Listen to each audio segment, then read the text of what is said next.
All right, so we're going to do a basic intro to kinematics, some basic definitions and concepts you need to know before we really dive into the calculations.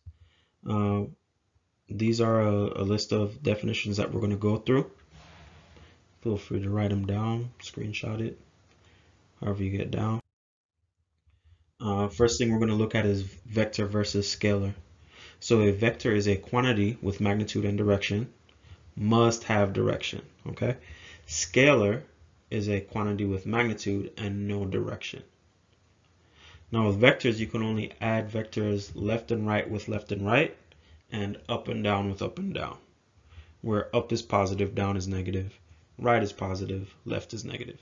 So you can't add a vector that's going up with a vector that's going to the left. You can only add and subtract up and down with up and down, okay? Left and right with left and right. With scalars, you can add all scalars regardless of direction. All directions are positive. Doesn't matter if you're going left, right, up, or down, you can add it all up. Examples of vectors in relation to scalar, we have displacement versus distance, which we're going to take a look at. Velocity versus speed. Acceleration is a vector. Force is a vector. Some other examples of scalars are temperature and mass. As you know, temperature doesn't have a direction, and neither does mass. They just are. So let's take a deeper look into displacement versus distance. Now, displacement can be defined as the distance between final position and initial position, whereas distance is defined as the length of the route. So an example that I like to use is running one full lap around a track.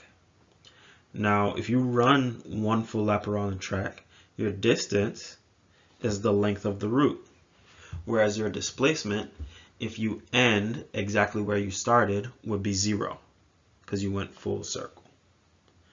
All right, so displacement, if it's not obvious by now, is a vector, whereas distance is a scalar.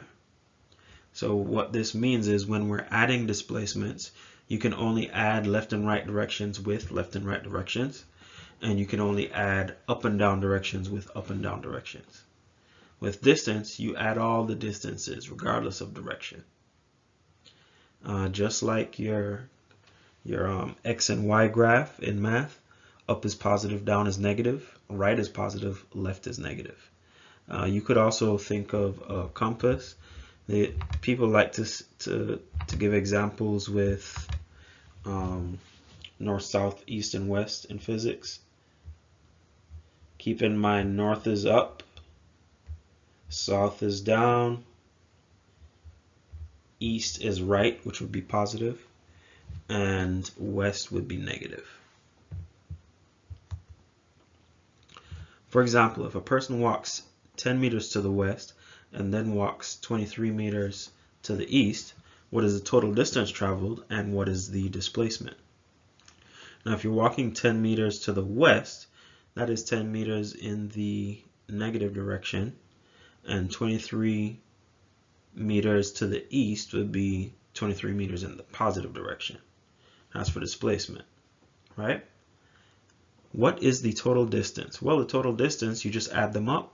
It's 10 plus 23 is 33.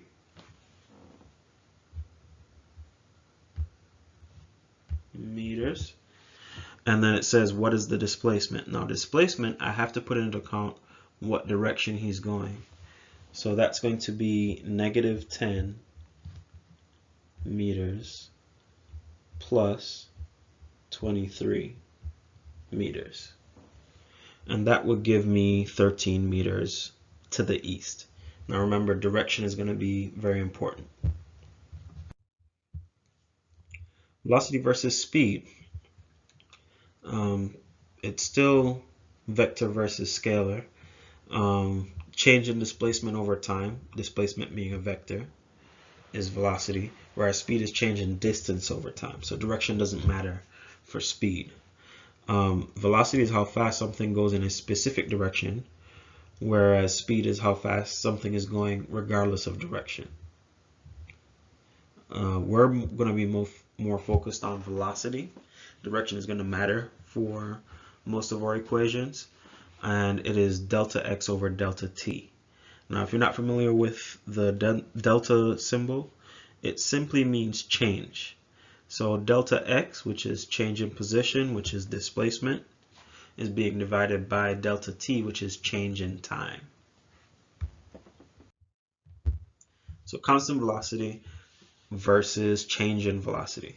So we have two balls rolling in a positive direction along different tracks, and their motion is captured with a strobe light. And we're not going to look at the graphs just yet, but we just want to look at our train of thought as it pertains to the motion of these two objects. Which one looks like it's moving at a constant velocity? Now, if you think of each one of these dots as being taken 1 second apart from each other, the blue dots are equidistant. They move the same distance every second, or I should say displacement, since we're talking about velocity. They're moving the same displacement every second. Whereas the yellow dots, they are moving further and further away each second. So which one looks like it's moving at a constant velocity? The blue dots, they look like they're moving at constant velocity. Which one looks like it's accelerating? Accelerating being the change in velocity. The yellow dots are accelerating. So let's take a look into acceleration. Acceleration is the rate of change of velocity with respect to time. So what you just saw there was a positive acceleration because velocity was increasing over time. The units that you usually see it in is meters per second squared. So as you can see down here, average acceleration is change in velocity divided by time required for change. Delta V over delta T. Let's also discuss the nature of gravity. Gravity is constant. It's always happening. The acceleration of all objects, neglecting friction, whether they're falling objects or projectiles, is negative 9.8 meters per second squared. Doesn't change. In our perfect physics world, we don't have to worry about things like air resistance. In a lot of problems, you'll see them say neglecting friction. They're not adding anything to the problem. We already neglect friction when we use all of these equations. For this reason, when an object is thrown upward, positive velocity, it slows down until it gets to a point where it seems to stop momentarily, and then it goes down faster and faster. This slowing down and speeding up is done with a constant negative acceleration. So yes, it is possible to have a positive velocity with a negative acceleration. That just means it's slowing down. Now, if you have a negative velocity with a negative acceleration, that means it's speeding up in the negative direction. So I put this GIF of Kobe shooting a 3 because I want you to take a look at what's happening with the basketball. When he releases it, it's going quickly up. It slows down as it reaches the top of its trajectory, and then it speeds up downward as it goes through the net. That is the nature of gravity. If you have any questions, please let me know. Keep in mind, the reason I'm putting these on video is so that you can go back, you can pause, you can attempt examples before I give you the answer. So whatever you need, just let me know.